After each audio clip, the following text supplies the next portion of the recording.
And I was really impressed when I came to the session because like this was prison. And I mean that it was, that prison I was, there were guys with life, there were guys with 89 years, 56 years, 113 years. So this guy is basically given up on life and he's just hard into gangsterism. Here in the prison, people are actually talking about the feelings and the emotion. I was like so impressed that I told myself, hey, I needed to do this.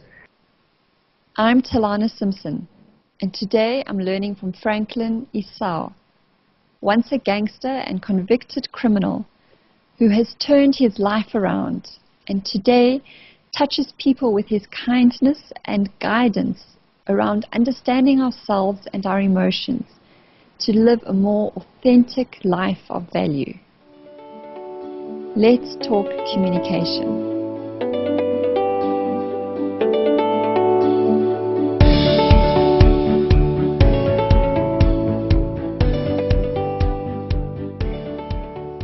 So my conversation that counted with Franklin Esau turned out to be quite lengthy because he had so much to share.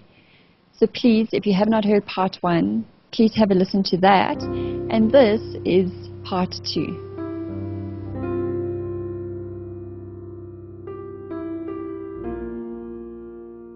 Because what I finally figured it out through my education that, hey, what I was really struggling with as a kid was my emotions.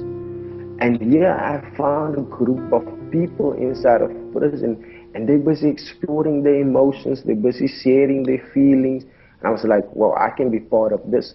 So while being part of that, I did the first part of the manual, I did my practical, I did all of that. And I learned this beautiful concept that basically opened myself up to a world of understanding what goes on around me, what goes on inside of me. And by identifying who I was, I actually saw a lot of broken pieces that was inside of me. The first healing that I attempted is that I call my dad, you know, I tell him that, hey, you need to come and visit me like now. And just when you are available, come like now. I remember the next week he came to the visit and I was like, hey man, I need to tell you something. I'm actually sorry. I was bad. I was actually, I put you through a lot of trouble. I'm so sorry about that. And he was stunned for a moment, you know, and I was like, hey, say something, man. I'm putting my heart on the line. Just say something, you know. And he just replied back, and he's like, nah, it's okay, man. It's okay. Don't worry about that, you know. And that was the first healing that I ever attempted. Yeah. When I saw, because I actually saw that a lot that was going on in my life wasn't about the others. It wasn't about other people. It was actually about myself.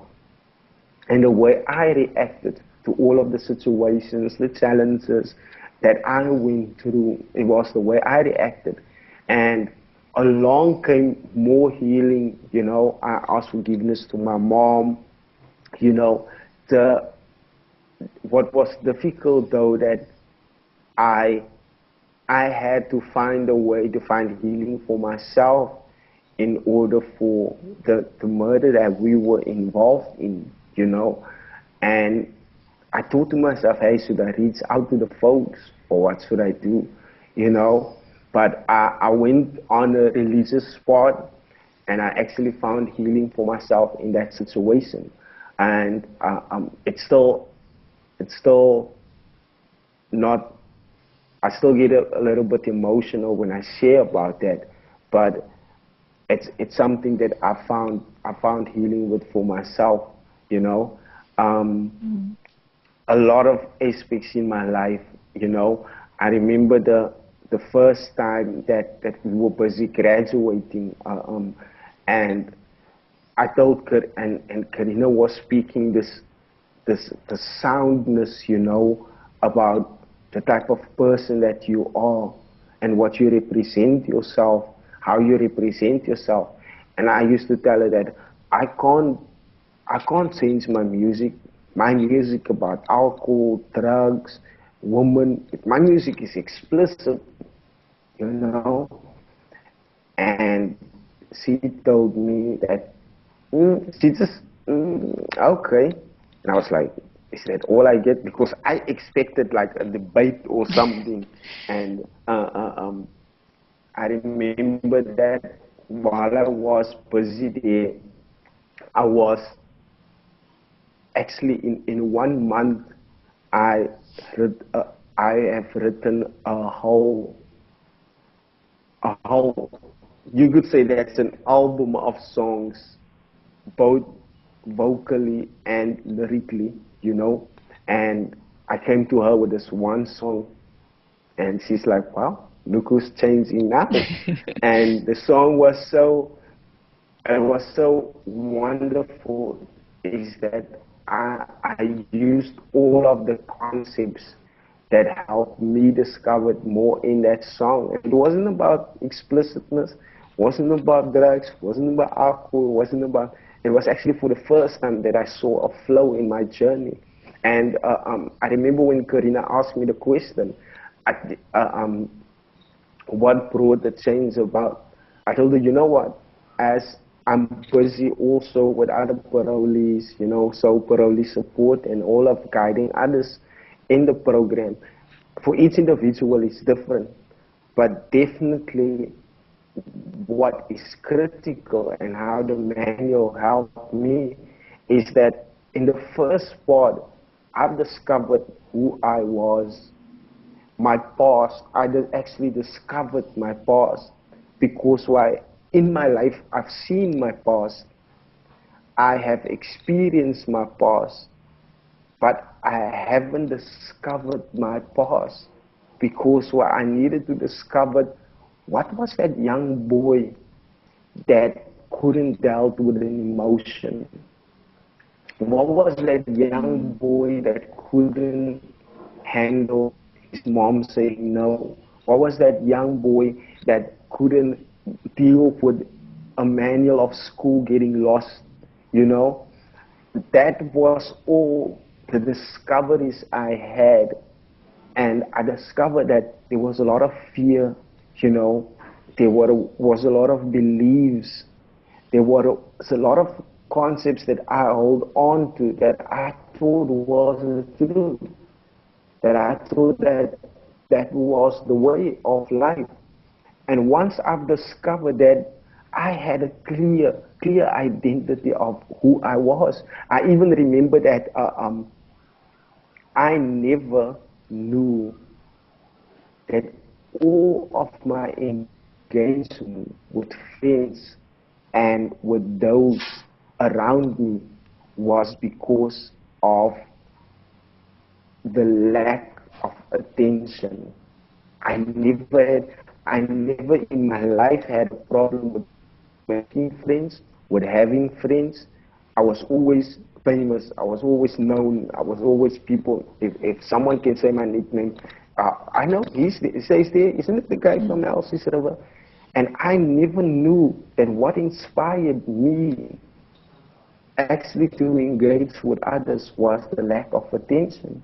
Because I thought mom and dad didn't give me enough attention as a boy. And I didn't know all the stuff. I discovered that once I had clear understanding of the concepts that the manual exposes to you, because why? Now I could see my mom and dad wasn't giving me too little attention. My mom was there when apartheid, when the democracy came out. My mom and dad was out there getting a piece of the pie, of the stuff that they were deprived of. They were busy getting that stuff, you know. It wasn't about me and getting too little attention. It was them actually excelling in their life and having an opportunity to be more, you know. And I didn't see that as a boy. I was like, they didn't give me it because I grew up with nannies. You know, I used to stay with the neighbor wherever I was just here, and I'm by the neighbor. My mom and dad doesn't want me alone at home. Yeah. You know, So, and so that your was interpretation was different, yeah. Sorry. yes, and it was more in depth and it was more clearer. Yeah. So I just wanted to ask you then, because obviously dealing with emotions is a big part of your change. So what do you understand then emotions are, and how do you deal with them now? If you were to give that bit of advice to people, that you couldn't deal with them then, but you have a very different relationship today with your emotions. So if you can just in a nutshell, what is it today? Well, I think that for me it is a part of me, you know, and I think that as an individual, I give meaning to an emotion, to a feeling, and I remember that as a kid that once you get the feelings that feels a bit hurtful, frustration, uh, um, feels a bit neglected, the fear, that was all bad. That was all, you can't feel bad. If someone says no to you and he touches a string inside of you, or you get through rejection, you get through, you hear the answer no, that was all bad. It was known to me as bad. But now the understanding I have that it is all a part of me, and even the hurt, it's not bad. It is a sense of my body releasing to a certain frustration, to a certain fear. My tears are attached to my joy, because the most time I cry now is mostly out of joy. When I hear someone beautiful, except that last night I cried when my girl cried because of a great celebrity of a magazine show that she was watching passed away, and I cried because she cried, and I understand now that my emotions is a part of me, and it's not a factor of good and bad. It is to accompany me of what happens inside of me, of the meanings, the concepts, the engagements I have with life. The emotions is my body responding to the flow of life. And sometimes there's going to be tears, sometimes there's going to be laughter, but I definitely understand now that emotions are a part of me to put me fully in the situation, or fully in life, because I need to feel it with inside of myself. Am I happy inside? Am I joyful inside? Am I sad inside? And I understand now that emotions is attaching us to the depth and to the core of ourselves, and just connecting with life, you know. Mm. So then, yeah, that leads me to my next questions, because if emotions are then about it, they obviously triggered a lot by what happens around us, so other people, events, but they're ours, and they're, as you say, connect us to our core. Part of my next question is about the expression of emotion. So what have you learned then about how you manage that emotion, and what you need to express or not express, but also other people's expressions of emotions? Because to me, they're kind of related. Yes, definitely, it is related. One thing that I've dealt with is reactions. That I've discovered that as an individual and as a man in South Africa with a lot of dominant beliefs, you know, I had a lot of reactions. You know, my mind wasn't connected to my emotions when I did something. I just did it. You know, there was no thought behind it. And I understand now that reactions can lead up to you saying, but that's not what I wanted to do, you know. So when I do express myself on the platform of what my emotions allowed me to, I will sit back and observe and see what's my next move. And it's a very difficult skill for you to come apart with, but it takes practice and practice and practice to do that. Because well, when I express my emotions, or when I express myself attached to my emotions, I need to make sure that I stay in line of my values. And I can remember that we were walking this one night, me and my girlfriend, and we saw ladies on the street working the night.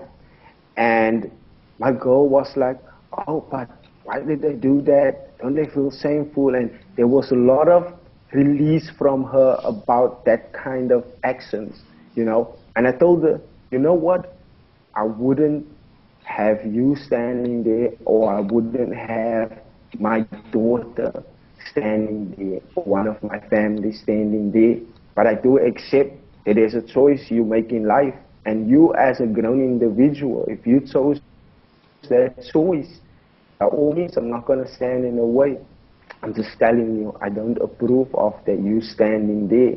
And in that, I felt that my emotions was so, I got so frustrated for my girlfriend saying that about someone else, or being judgmental or criticized, because that's not the type of person I am. I would never understand fully someone else's choice. So me criticizing, what's the point of it? But I couldn't lash out on my girlfriend about doing that to someone else.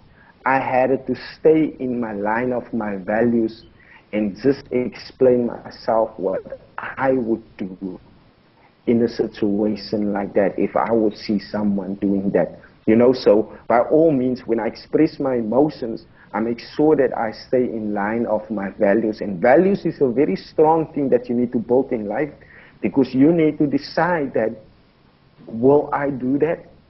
Am I the type of person who would do that? I can remember that for when I got mugged, you know, the guy started talking and he started doing that, and I actually wanted to hit him with my fist. And I was like, hey, I actually was so in the emotion that I let go of my phone and I stepped back. And I was like, hey, it's okay. It's okay. It's okay, man. Because what could have happened is like me getting so overwhelmed with the emotions. And I went into a fight with them because one guy was already taking out the knife, and it could have ended up badly, you know. But I had to stay in my values and say, hey, I'm not the type of person to throw up my fists, you know. If it happens, it happens. Hey, you can go, just take the phone, go, you know. And I had to make sure that I stay in, and it's very difficult because at times emotions overwhelm me, and I was overwhelmed to the fact that I even lifted my hand and was ready to throw the punch, you know. And it's a skill that we have to practice daily and daily, that we stay in expressing ourselves inside of our values.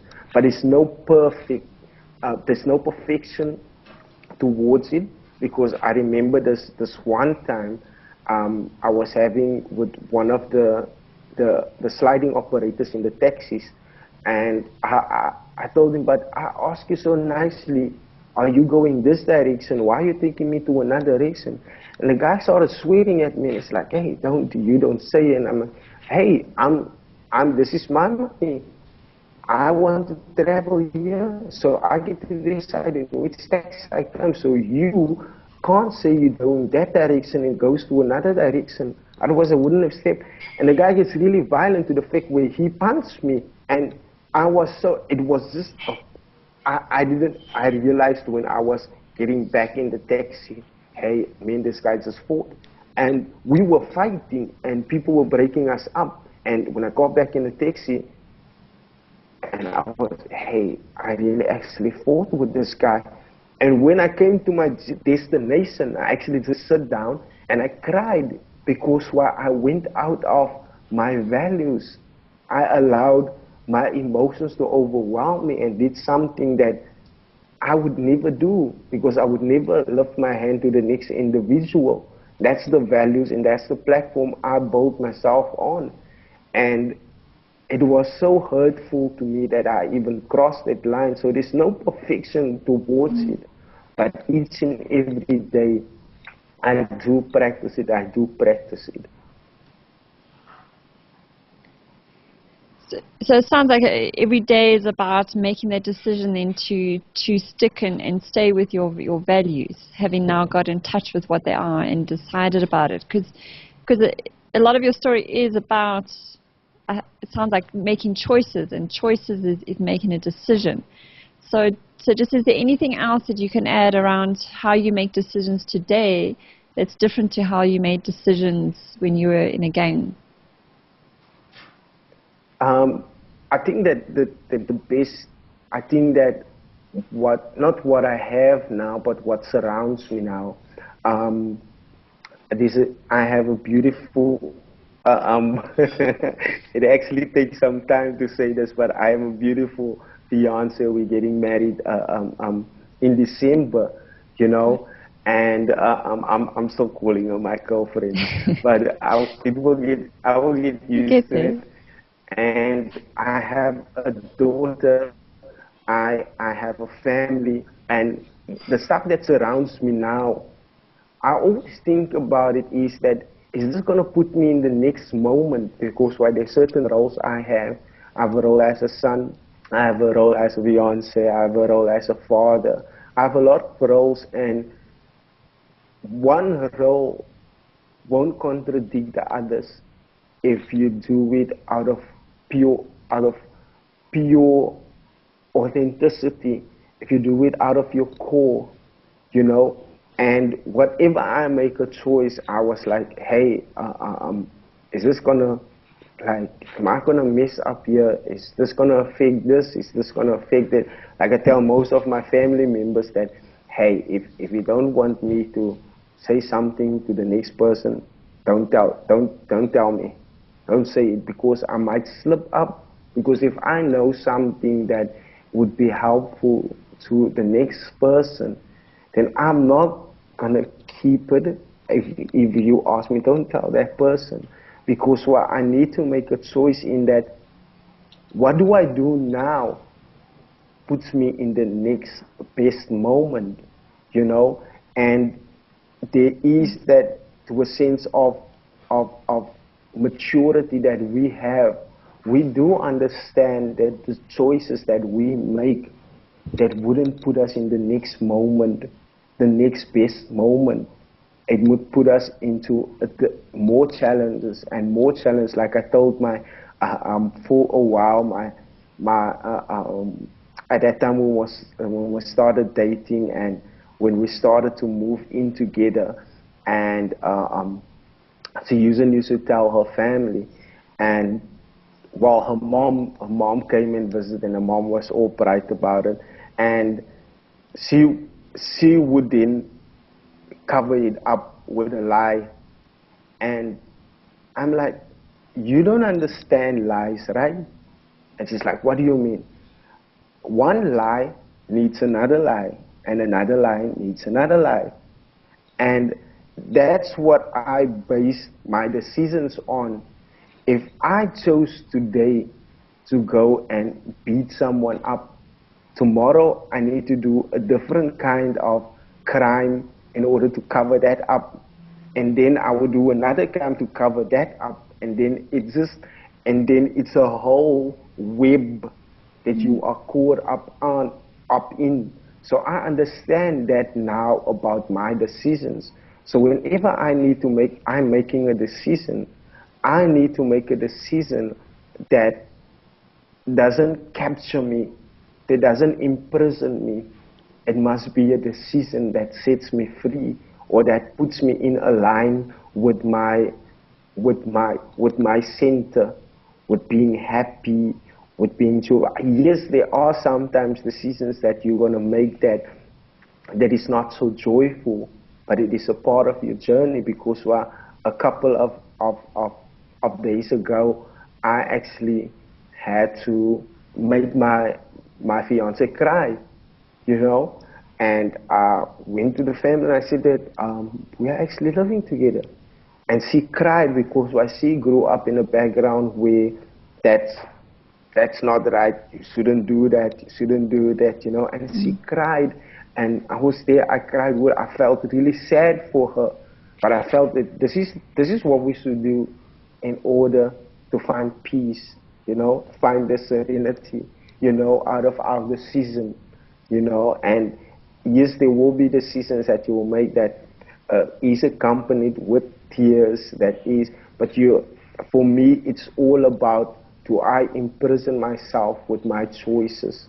Because even the simplest, most choice that I found out is because I've had a cousin and he was struggling with obesity, and he kept on consuming these really food that is really not good for him. And I said that, but that's all your choice. I'm not going to tell you what you should eat. I'm not going to tell you to exercise. I'm not going to tell you to do that. The choices that you make is putting yourself in this prison. So I understand definitely with maturity that there are decisions that I can make that can imprison me, and decisions that I can make that can set me free or brings the serenity to my core. Yeah. Sure. So I know you've made then some decisions in your life since being released from prison and you know, moving on, as you say, it's about to be married and that. But some of the stuff that you do today, then I just want to start wrapping up with what are you offering people now? So I know you work with the youth. Yeah, you said you do a lot of talks at schools. Yes. So, yeah, I was going to say, to tell us what you're doing today. So. Yes. Well, I guide others in the responsible individual manual. Basically in part 1 and in part 2, because there's different phases that you go through in the manual. You know, as I've mentioned before, the self-identity, self-discovery.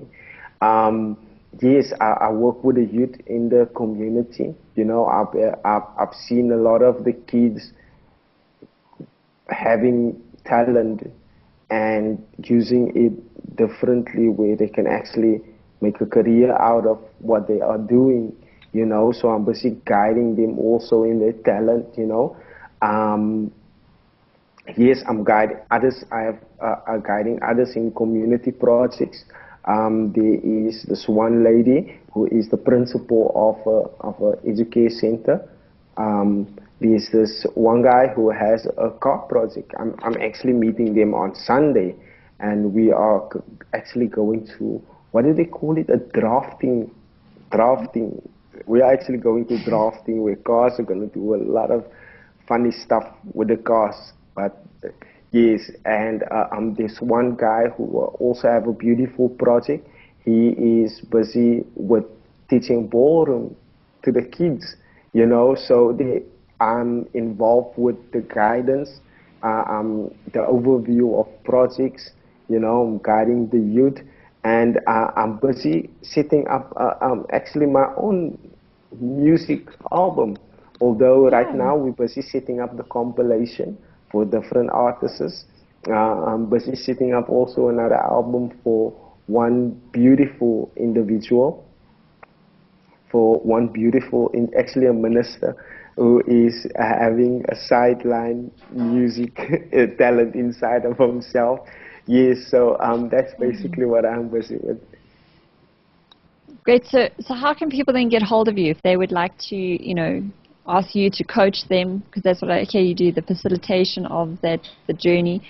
Or if they want to contact you to give talks, so how can people get hold of you? Like I said, all of the info are at smilingone.com. You can find me there, and yeah, we can set things up because I love the motivational talks, especially, you know, just to kind of give the others. What is important is that most people that share from prison or from that side of life are people who are busy fighting against it, who are busy upholding the law, you know, and it would be nice if they can hear it from someone who actually comes from that side, you know, just to give him a bit of, well, not a bit of both sides, just to give them another angle. Great. So they can go to the website, which is smiling and then one the word. Smiling one is one word. .com. Okay, smilingone.com. So Franklin, it's been wonderful really talking to you. You know, you've shared so much. So just to wrap up then and end off, if you could go back in time, what one piece of advice would you give to your 20-year-old self? I think I would actually give it to my 10-year-old self. Okay, yes. And what would it be? It would be that learn more about your emotions. You know, learn more about your emotions, and I hope that one day we can have well, not an emoticon school, but we can have an emotional school where we can take the youth through their emotions and find out more what emotions is. Yeah, so that would be the advice I would give to myself. Wow.